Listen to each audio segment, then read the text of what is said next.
Archangels, ghosts, and Bigfoot. Oh my. It's just another night for Supernatural Girls. Real stories, real answers to life's biggest supernatural mysteries. And now for another exciting interview with paranormal experts from this world and others. Here's your host, paranormal researcher Patricia Baker, on the one, the only Supernatural Girls.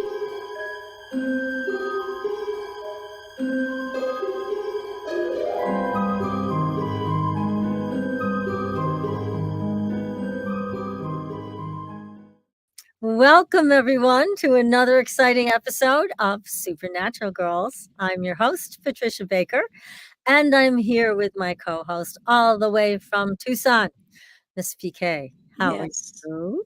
Doing fine. Just got off the heating spit.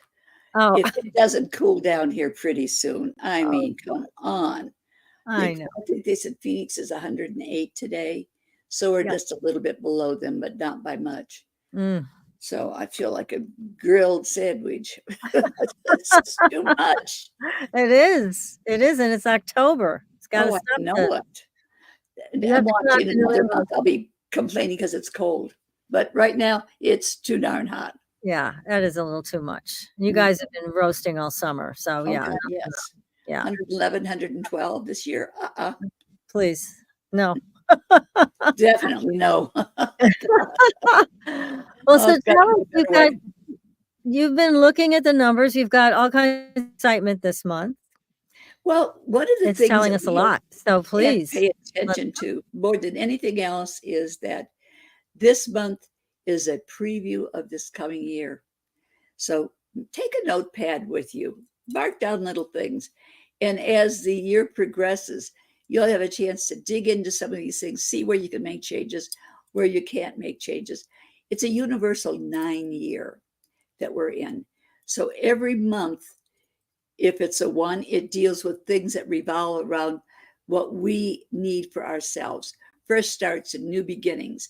Every month has its own series of things. February is a 2-month. It deals with partnerships and relationships. We've got March 3, which deals with our creative side, wanting to do different things. April is a 4-month, get down and dirty, do the work, get it over with, so that when May comes, you're ready to make a quick change and do a lot of fun stuff. June is all about family type situations because it's a 6. July is a 7-month, spirituality, but learning, teaching, and it's a good time to really take a good look at what you need to do and what you want to do.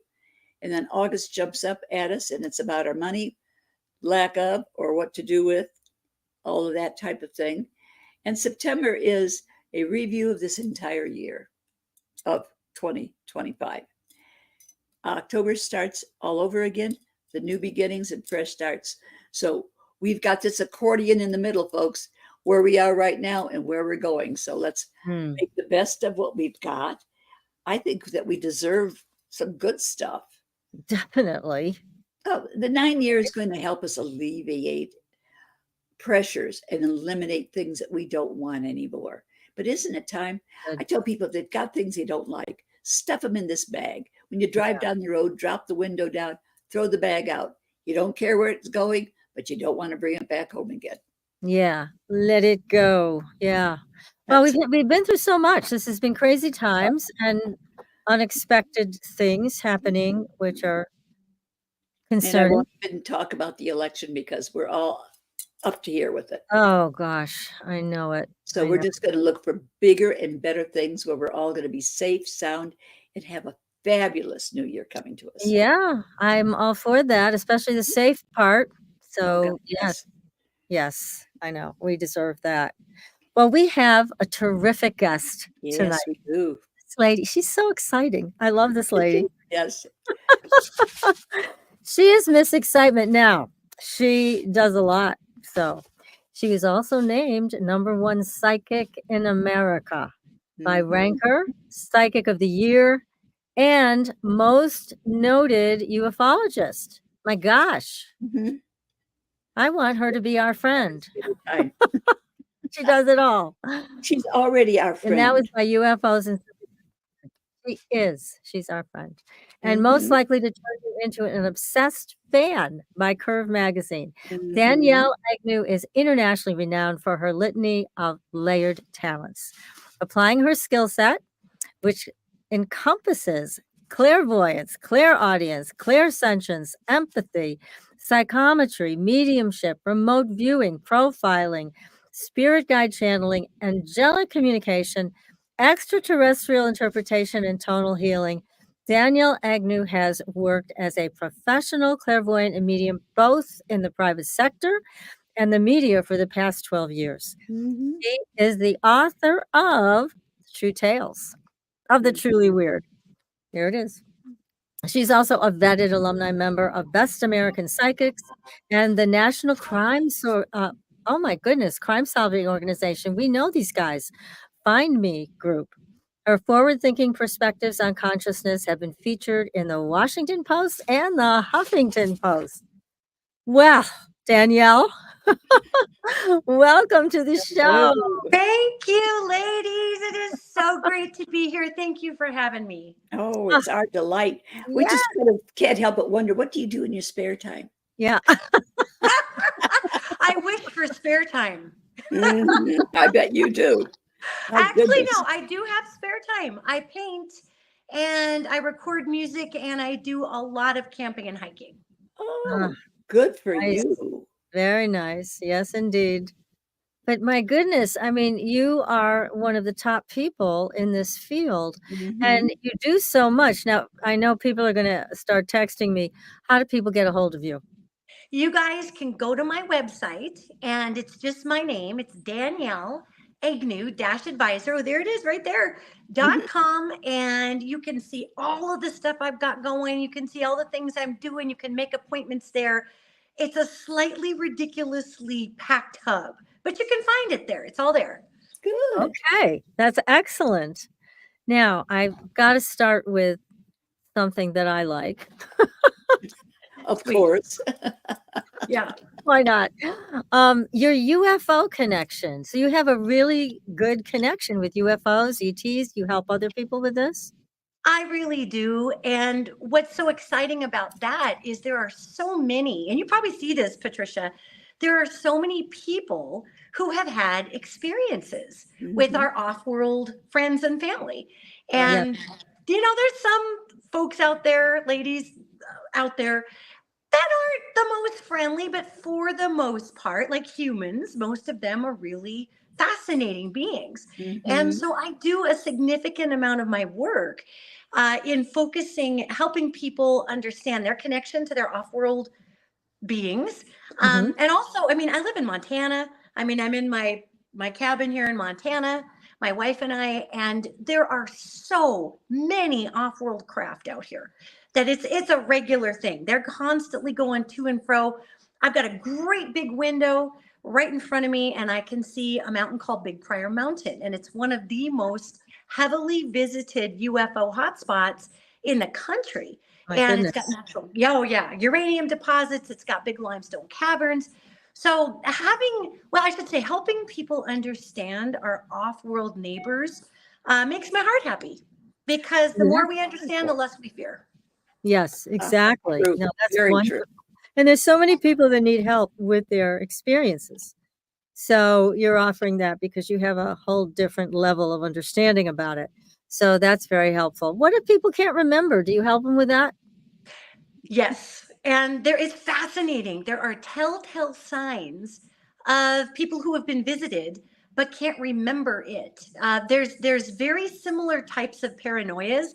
I'll throw a couple of them out here, but now remember, this is all apples are fruits, but not all fruits are apples. Okay, so Okay. we've got Makes sense. if there's a lot of times folks who are visited by off-worlders hate to have windows that are not covered at night. They don't like to have the ability for somebody to see in, but they can't see out. That's very Oh, common. yeah. Also, you'll have a lot of people who oftentimes get very, very uncomfortable if they're not sleeping against a wall. These are people who have been visited, who've been contacted. Maybe it's been a little on the traumatic side, It's not to say it's always traumatic. There's a lot of off-world beings that come in that are super high vibration, really terrific, aren't freaking everybody out.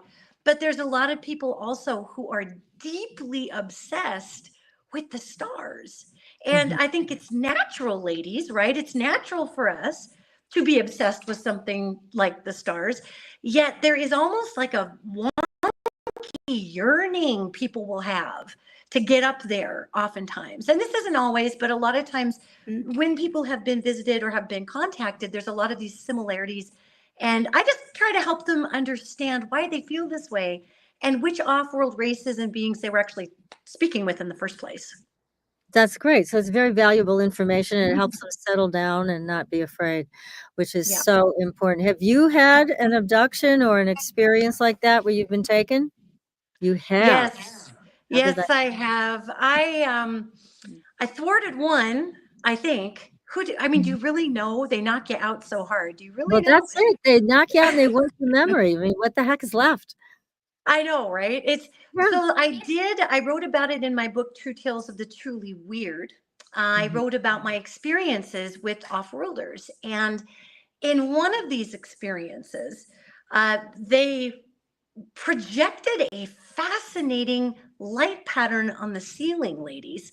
It looked like, you guys ever been like in an inside pool, you know, where you see reflections? Okay, right? Yes. What this looked like, it looked like these yellow dancing reflections of water on the ceiling, except I was in my mom's basement in Billings, Montana. No fabulous pool. Wow. And so I'm laying in bed and I see these really magnificent lights, and all of a sudden I'm feeling so peaceful. And instead of being like, what the F is on my ceiling in this basement, you know, I'm all like, oh, this is beautiful. And I'm watching it. And then there is a light on the ceiling that is a reflection of what looks like a hatch opening up in the floor. And it's important to note for folks who aren't familiar with our off-world cultures that they can be two places at one time. They do a lot of space-time bending. They're really good at it. We don't quite have that technology here because we don't have the physiological ability to go through a wormhole like that. We'll break apart like a hamster in a microwave, but these beings are not good. Not good. So I mean, there were beings coming through the floor. It wasn't actually literally the floor. However, that was startling. And the short version of that story is I recognized that I had been disabled and was stuck in my body. And that is the weirdest feeling. It's like somebody just cut you off right about here and you can't move at all. Like you are a human sarcophagus. Ugh. It was weird. And I remember pulling my head back, like if you were wearing a Halloween mask, think of it that way. And I pulled my consciousness back this way. So I was kind of looking like through my eyeballs, like this, you know. And I realized, oh my gosh, they can't get me in here. That's literally what I thought, ladies. And that's when I realized that there was a separation of my consciousness and my body. And if I could connect that back up, I'd have agency over my body again.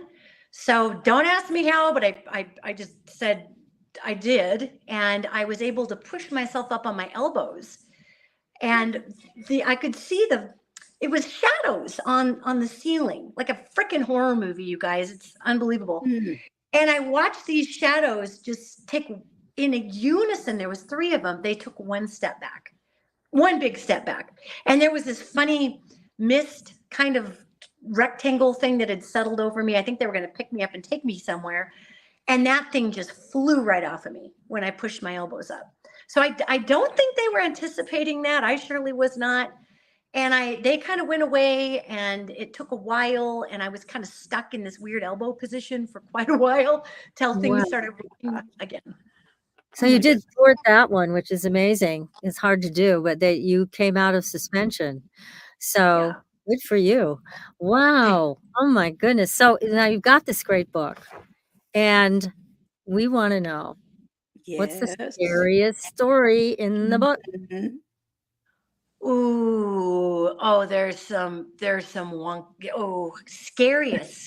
story. All right, scariest. There's a lot of really scary ones. I think probably the creepiest, oogiest one that I would recall is that I was a younger person, and I was probably in my early 20s, and my very good friend, I was staying with her in her family's beach house in Newport, Oregon. And it was this tiny little beach house. And as we pulled up to it, there was this older woman upstairs in a window. And I said to my friend Kristen, I said, "Hey, who's here? You know, and she said, "Oh, that's Betty. Just ignore Betty." So I go in and I'm a pretty social person, ladies. So I'm looking for Betty, and I was raised to be polite. This woman was probably in her 70s. So I was a younger person at that time. I wanted to introduce myself in her home. Can't find Betty. There's no Betty. Well, not in a body. So I asked my friend, I said, "What's the deal with Betty?" And she says, "Well, that's my dad's first wife, and she passed away, and this is where she lives." And I'm like, "Oh, okay. Well, let's hear it for the beach house vacation." Yeah. Wow. God, it was Look at that. crazy. So I end up, we go to bed, and at night I'm in the middle of it, and things are weird. The cupboards are opening, standard ghost story stuff, whatever. Okay. So I go upstairs and I go to bed, and my friend and I were sharing a bed. It was a little tiny beach shanty, you guys. So we were crushed into this bed, and I'm almost asleep, but I'm not asleep. I'm awake. And I thought my friend was messing with me, and I thought she took her hand and was smashing my head into the pillow like this. No. And I was like, "Kristen, what are you doing?" And she didn't answer me. And I all of a sudden, my head pops up, and I can feel my nose just running. And I sit up, and I've got my hands, and I'm you guys, I got the worst nosebleed. It is hideous. It's like Stephen King. I mean, just the faucets are going, it's running down the front of me. It's pooling up in my hands. I'm grabbing a t-shirt that's just on the floor. I'm trying to mop my face off with it. I can see enough in the room. This t-shirt's soaked with blood. It's just awful. And I had this overwhelming compulsion that was like, get up and go to the bathroom. Get up and go to the bathroom. Well, the thing is, ladies, if you went up and you went to the bathroom, if you opened the door, you'd be right above an extremely narrow staircase. And I'm getting goosebumps even telling this story. Oh. And I knew that if I walked out and opened that door, something was going to shove me right down that staircase. I just knew Oh, it. I knew no. it. So I'm bleeding all over the place. The bathroom is through there. I'm not going to the bathroom. And finally, my friend wakes up. She's like, "What are you doing, man?" I'm like, "Oh my God, I've got a really, really bad nosebleed. It's like all you can see it on the sheets, and got it on my face." So she reaches over and she turns the light on, and there is not one spot of blood anywhere. Oh, no. Oh, for heaven's sake. Nowhere. And we both sat there. I mean, and this ghost was probably laughing, and we just stared. We just said nothing for probably 30 seconds. And I said, "I don't understand." I said, "Did you see it?" She's like, "No, I saw it. It was all over you. It was all over your hands." Because the window was open. There was a street light, and it was, you could see in the room. There was light in the room. And so I said, "Well, there was somebody here who didn't like me, and they wanted me to go to the bathroom.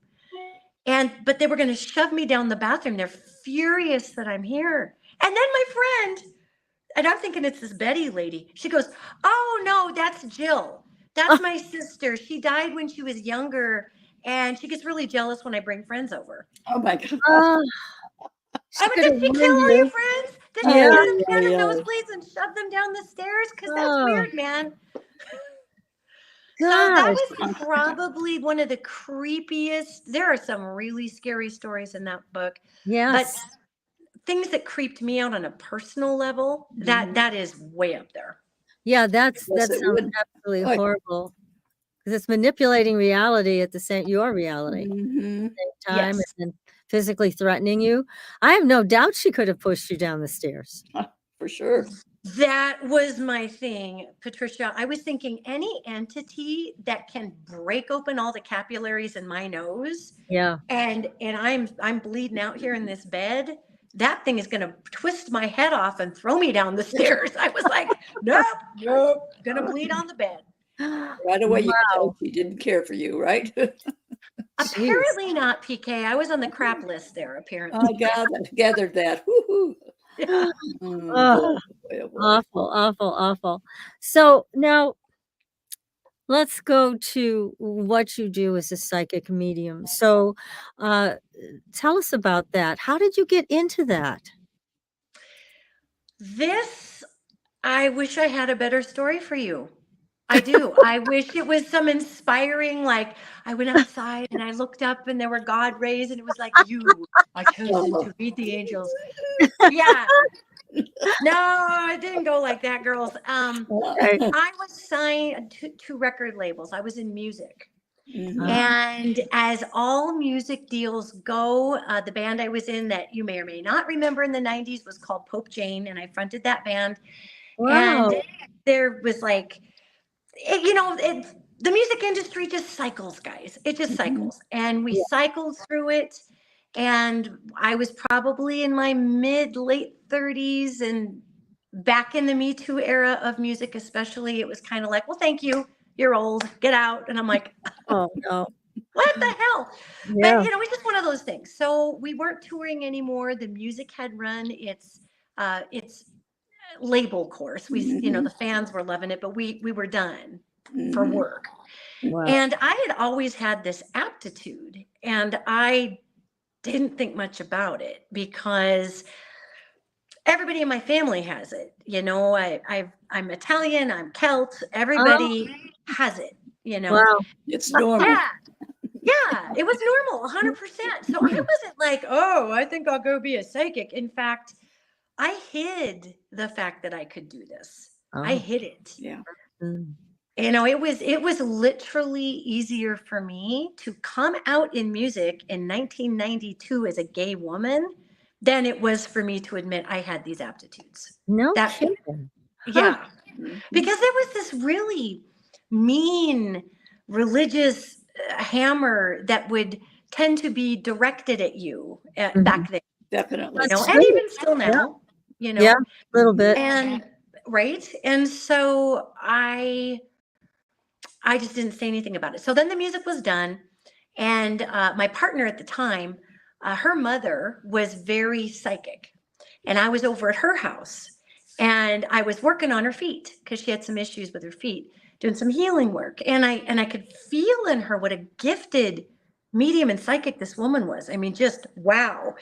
And I looked at her and I said, hey, how come you don't read for people?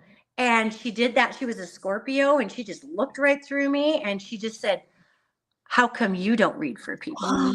I was like, oh, she sees me. Oh, she sees me. I got to hide now.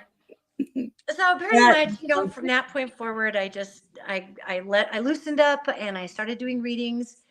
And it's actually been 20 years now, over 20 years that I've been doing this. Gosh. And so that was probably the mid 2004, 2003, when I kind of came out of the psychic closet. Mhm. Wow. Well, also, what people need to know about you, if they are fans of Supernatural, which everybody in their right mind should be, Of course. you are responsible for getting us the angel Castiel.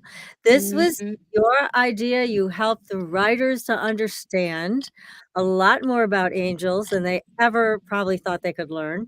And you brought us Castiel, so thank you. He was a great character. Mhm. Well, That thank show is you. amazing. I missed that show. I wish they hadn't ended it.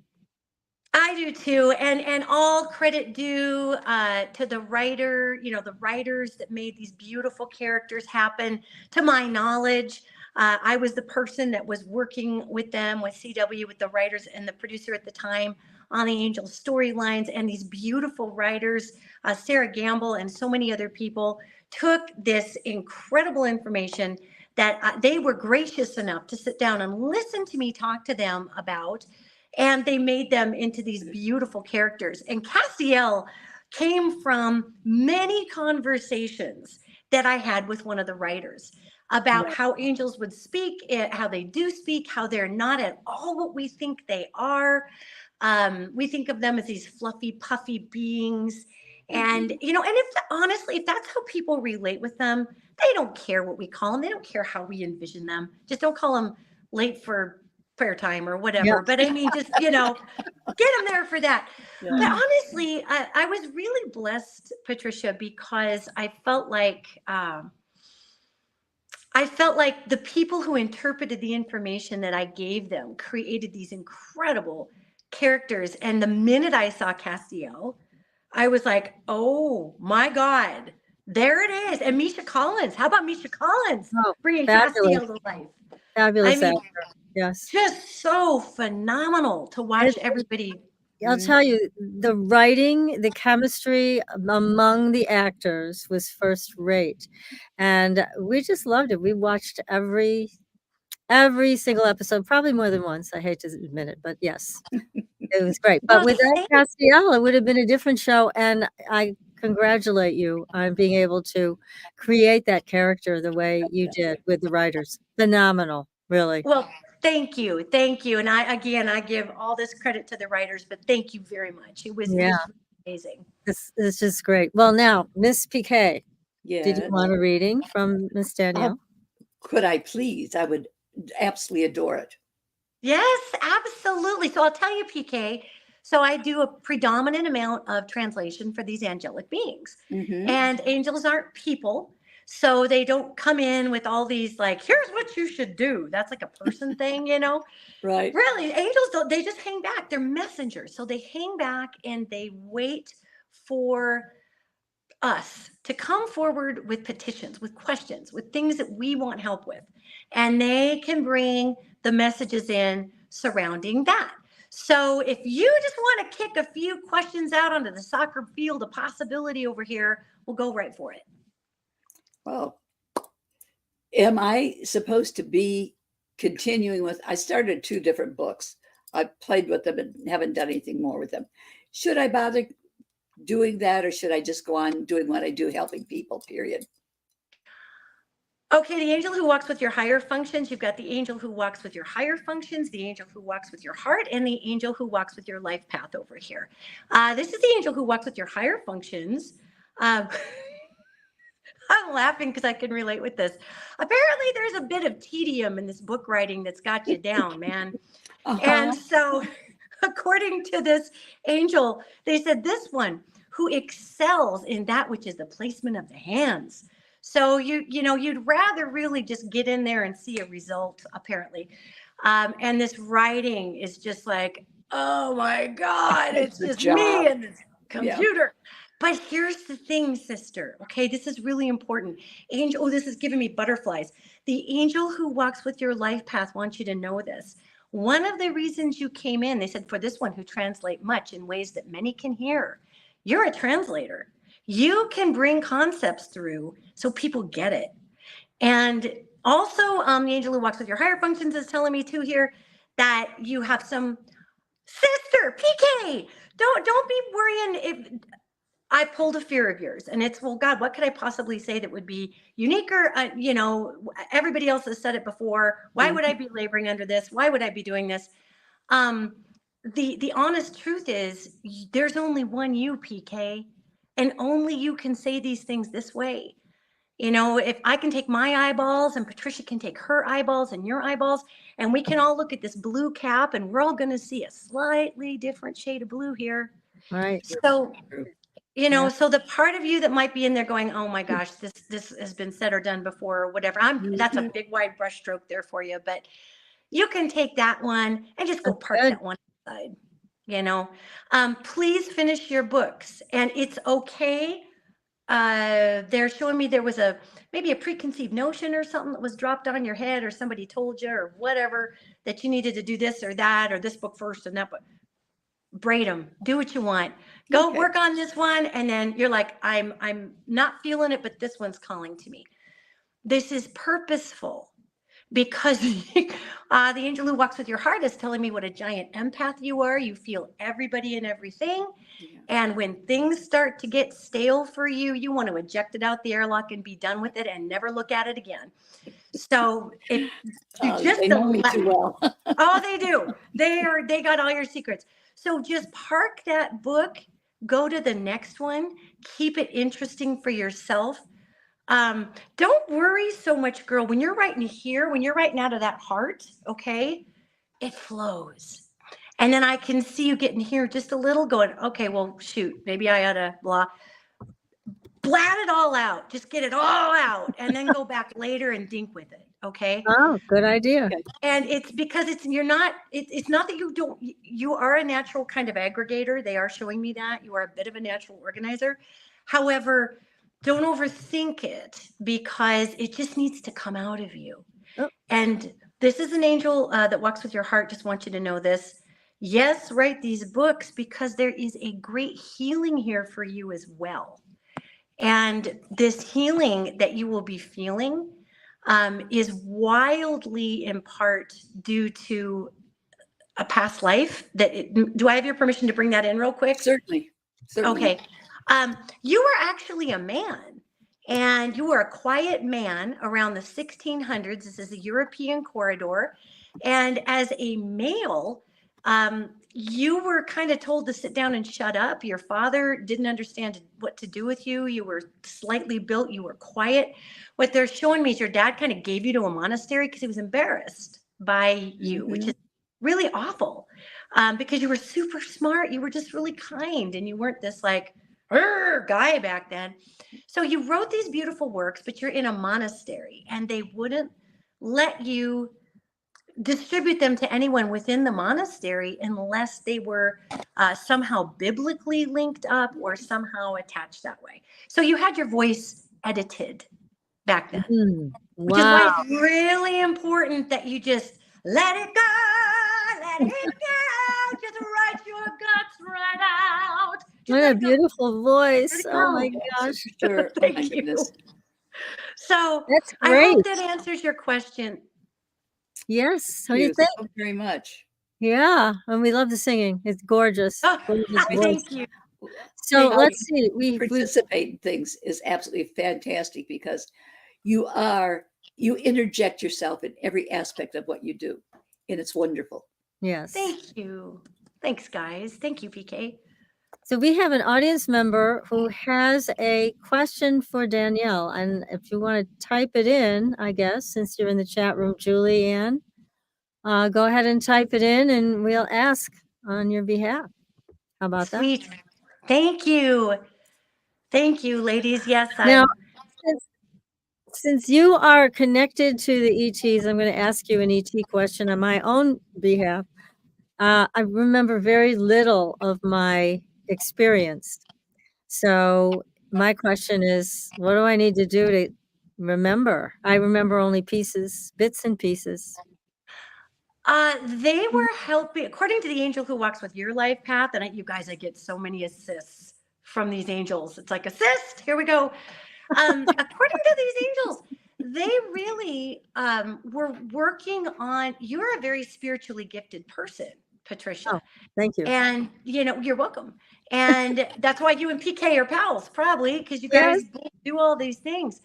And one of the things that is so poignant here is that in your walk with your own spirituality, these ETs were actually working to help you bring more of that forward. And they can do that genetically. Our spirit gifts and talents are actually EMF and electromagnetic frequency sensitivities. It's a genetic inclination.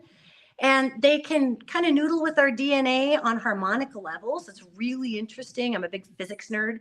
And I've become a physics nerd to understand how these guys work.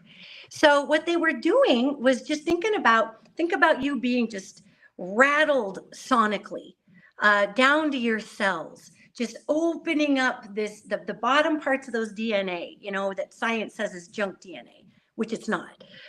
Just shaking all of this out of there so that you would be more confident connecting with this spiritual ability to connect. You also are a thought shaper. And one of the things that, especially these folks, they look like they were the Uturan. We like to call them Arcturian. And Oh. I mean, you know, and I always say we just have to make everything into a hiccup. Arcturian. But you know, the Oturan are this beautiful group of beings who they brought beautiful messages to the earth. They brought us the original tenets of what we now have made into Taoism, Buddhism, all kinds of things, and we've augmented those through our human lens. However, what's cool about that is your spirituality was getting like a tune-up, I guess. And so it would make sense that you wouldn't consciously remember all of that, because the prefrontal cortex, you know, the angry 1950s dad of our brain that's bossing us all the time, Oh God, it was horrible. For sure. would have very little to do with that portion, you know. It's all of the vibrational level things. So if you want to remember that, go into your heart space, get in some water, love on yourself tremendously. Tell yourself that you're just so special and every cell is connected to the universe. And you have such gratitude for these star beings who, by the way, are part of your ancient star lineage. So a lot of times we get visited by family members of family members. You might have been an Oturan person a million years ago, who knows? But they're Right. able to track that in ways that we don't or can't until we're to the other side. Right. Oh, thank you. Mwah. You're welcome. Very helpful. Very good. Now we have Julianne Guthrie Smelson, who has typed out a question for you. She says, will my book, The Theory of Eight, be contracted by a traditional publisher, or should I pursue a different path for the highest and best? Your book is fantastic. It has a lot of messages that may shoot right over the top of the head of some folks who are looking into it. However, coming up in the middle of 2025, we are going to have a small consciousness shift. So the traditional publisher, you could totally go with it. If you want to get it out a little faster, because you have been blessed with some really, really intense information, and I think you know that. I can feel you going, yeah, I have. I don't even know where that came from. Yeah, that stuff that you're going through, it's important that gets in the hands of people. So it's not really an either or scenario. You know, if you decided, you know what, I've got this book, it's amazing, and I'm going to see if I can get it published. But in the meantime, I'm going to go ahead and put it out there. People will want your book. And it never hurts to show people, well, Patricia, we were talking about this. Never hurts to show people numbers, you know, if you get it out there. There is a very good shot at it being picked up by a traditional publisher as we cross over into 2025. Because we're making that consciousness move. So try not to, it's up to you, man. This is a flip a coin. Do you want to wait for a smaller advance? I don't see that the advances are all that huge anymore. Yeah. You know, or have some marketing support, which you would. But this book has got so many messages in it. Like, I want everybody to have a copy of it, and thank you for finishing it. So if you want, hey man, if it were my book, I would love the atta-girl of getting it picked up by a big publisher. I would love that. I'd be like dancing in my cabin over here. So don't not pursue that. But it's not that you lost if you're not getting hits on it right away. It's a pretty high concept piece. And sometimes major publishers are like, what now? You what? You have to do what? So yeah, so there's a chance of it. Absolutely. But get it out. That's the most important thing. Julianne, you could try Llewellyn. I'm sure you're familiar with them. And it sounds like it might be a match for your book. Definitely. Give them a try. Yeah. And I'm not saying you won't get it, by the way. Okay. I'm just saying I too am a writer, and we have our little baby egos and our little baby hearts and our little baby hopes. And we want all our baby books to get out there and be so awesome. And then we get our feelers hurt if they're not picked up in 5 minutes. Yet the book is meant to be out, is what I would tell you. So nice message. Very nice.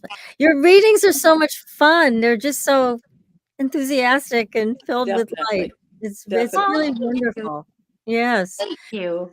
Hey, Chanel, we're going to drag you out here because you had an event last weekend, and we're concerned about you. So, would you be open to asking a question for Danielle about this event and maybe getting some clarity on it? We want to make sure you're okay. Absolutely. Well, thank you for inviting me on, first of all, and for extending the opportunity to get a reading.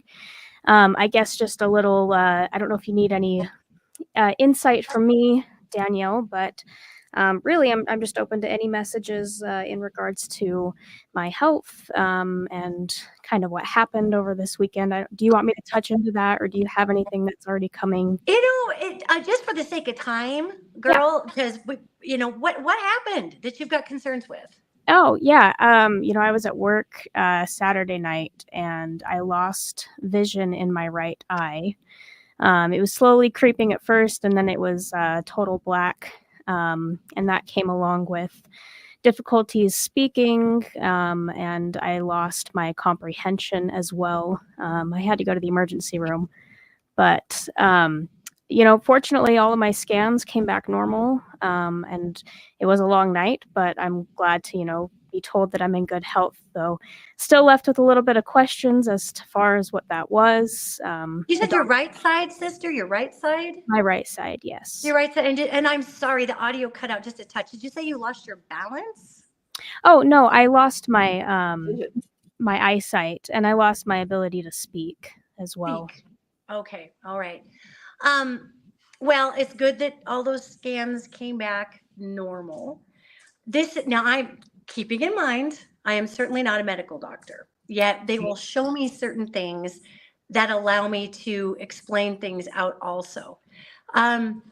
The right side of your brain, sister, right? The right side controls the left part of your body, and it is the abstract center. And so what I'm looking at is two things here. We're going to start with the spiritual, then we'll get to the physical. Because the doctors already took care of your physical. They looked, they didn't see a brain bleed, all the things that we'd normally go, oh my God, it's a brain bleed. No. How have you been, I'll ask you this, how have you been doing with your sensitivities lately? You are a deeply sensitive person. I can feel your field when I first got on with you. And you feel people, you feel everything. You're kind of like PK, the big empath here. And your sensitivities here, Chanel, they've been going up. The right side of your brain, the right hemisphere, is a receiving center a lot of times, especially in our limbic system, which is where we get a lot of spirit messages, actually. And it kind of sits on your head like where your headphones are. That little doohickey right there. It's kind of where your limbic center is. Also, we've got our optic nerve, which sits down under there. And so that whole hemisphere, actually the left side of your brain controls this side of your head. However, what I'm looking at was a temporary swell in your optic nerve, which is weird. That's more in the vein of optic neuritis or something like that, which comes and goes. But what I'm looking at here is, and you couldn't speak, and it was just this seize up. Again, if we were talking hemispherically, that'd be the left side of the brain. But what I'm getting is it was actually physically on this side of your head. So that tells me that it's not a brain issue, girl, because all of this is controlled by all of this, right? Brain-wise. So what I'm getting is that there, and it feels muffly and weird, and I'm getting really dizzy. I'm asking these angels to give me, without making me not able to speak or lose sight, to kind of give me a replay of how you felt. And I'm getting a light nausea. I'm getting lightheaded. I'm getting like all of these things that you had, as they give me this replay. And that's also inner ear, sister, inner ear, optic nerve, all of this stuff that's right here in you, right there. And so I would ask you too to watch, this is going to sound so basic. Watch how you're sitting. Okay. Watch how you're sitting. When we sit and we tend to kind of crane forward here, we put pressure on that C1, C2, C3, and that restricts nerve column movement. It also restricts blood flow. And so again, I'm not seeing that this is a neurological disorder. It seems very, very physical on this side of your body, coupled with a spiritual sensitivity. But they're also showing me that you get weird, I don't want to say you get dizzy spells. You almost get like nausea spells or waves of things that'll go through you once in a while that I'm looking at. Sometimes, yeah. And it looks like you've had that pretty much your whole life after puberty. And so that's something that I'm seeing kind of regularly happen. That's an EMF sensitivity, Lev. And where are you located geophysically on this planet? I'm located in northern Utah. Northern Utah. Mhm. Okay, that's fine. You guys were talking about Utah earlier. So northern Utah, that's at the very bottom belly of this Rocky Mountain bandwidth. And so we've got that. You're pulling a lot of geomagnetism still from, believe it or not, even in northern Utah, pulls a lot of geomagnetism from the caldera that's underneath Wyoming. That's the Yellowstone Park caldera. So there's, if you want to go to Moab, that'll spin your compass like mad down there, man. It's just like, woo! Those electromagnetic poles are just all over. So what I would tell you is, I would tell you this is a call to pay attention to how you're wired, sister. You're a real sensitive little instrument, like a seismograph, okay? You don't want to take a seismograph and sit it on your knee and bounce it like a little baby. I mean, it's going to wreck the instrument, right? Right. You pick up vibration, and you've been kind of grinding it hard too. I got to tell you, you're burning the candle, not just at both ends, sister. You've got like 19 ends emotionally of the candle burn that you've got going. So, and that's between you and your schedule on your Apple phone or whatever. But you've got to slow the self, and it's very important for you to recognize that you need a break. And you and water are a healing component also. You're kind of a get up and go girl. Got to get up, got to get my shower out the door. I'm looking at how you roll here. Sister, get in that bathtub. Just get in it and just stay in it and make yourself soak in it. And if you've got to just listen to music or whatever, your brain goes. They're showing me your brain goes all the time. So they're always trying to keep your brain shut up. Music will, yeah. And you haven't been listening to as much music as you usually do either. So apparently, according to the angel who walks with your life path. So, these are things you can do. You got to make sure you're resting, get both hemispheres of your brain going, sit in that water. Water is an electromagnetic wick. It'll take all this weird buildup that's doing weird things in your body out. And you won't have these really wonky problems with your equilibrium or your optic nerve, because that's scary. Yeah. That's scary. Well, Chanel, may I ask the question? I mean, you had some concern that you might have been given a drink that had something in it. I was thinking about that. That is a possibility. Yeah, the band that I was working that night was joking before the show about putting a substance in my drink. I'm not sure how much truth there is to that. I don't see that you were poisoned up, girl. If you were, it'd be both eyeballs and a blackout. It would be both ears. It would be puking and all the things. It would have been there. Swigged a drink with that crap in it. Yeah, So, yeah, no. This is just. I think it's cool you work with the band. You are very sonically sensitive. So it's really important for those of us that are built like that. Again, get in that water and let your body, it's like a hard drive defragging. Only you got to get that out of your body. Also, there was some dissonance nothing about the band or the people specifically. There was some dissonance emotionally, energetically that you impacted that night. And that it sucked into your cells and later played itself out. So, yeah. There is a lot of energy that floats around in those venues. That is for sure. What venue were you at?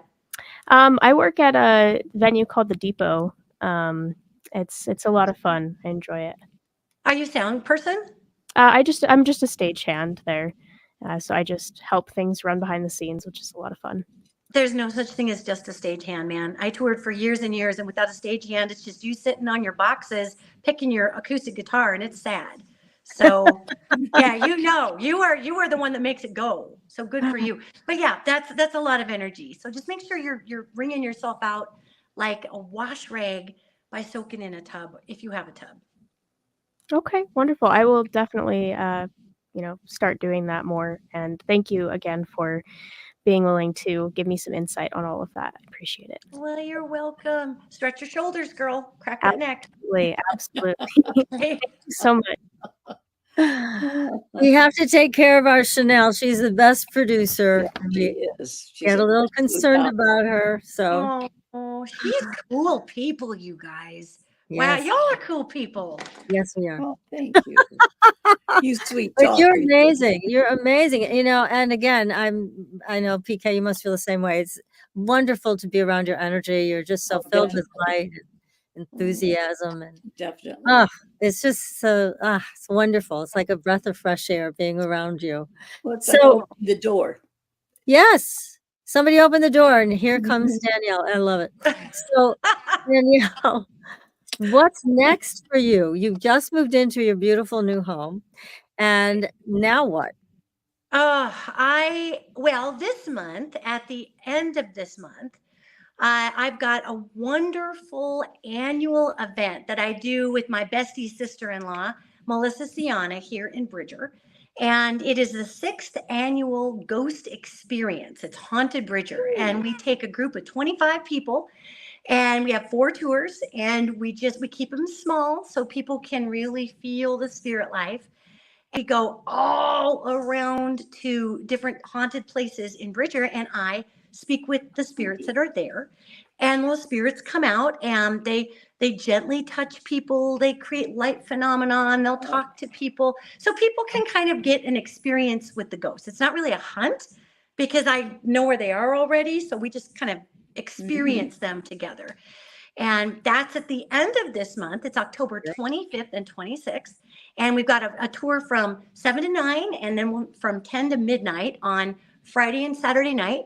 And you can get tickets for that event at our Mystery Quest website. That's our company that does these events. And it's mystery-quest.com. You'll see it right on the front page. It's only $55. It's a lot of fun. So if you're in Montana and you want to hang out and get your head petted by a ghost, come hang out with us. What And fun! Gosh, and in Big Sky Country, there's no better place, really. yeah, it's amazing. The energy here, ladies. I gotta have you up sometime. You gotta come visit me. We'll have coffee or cocktails or whatever y'all do in my cabin. It'll be great.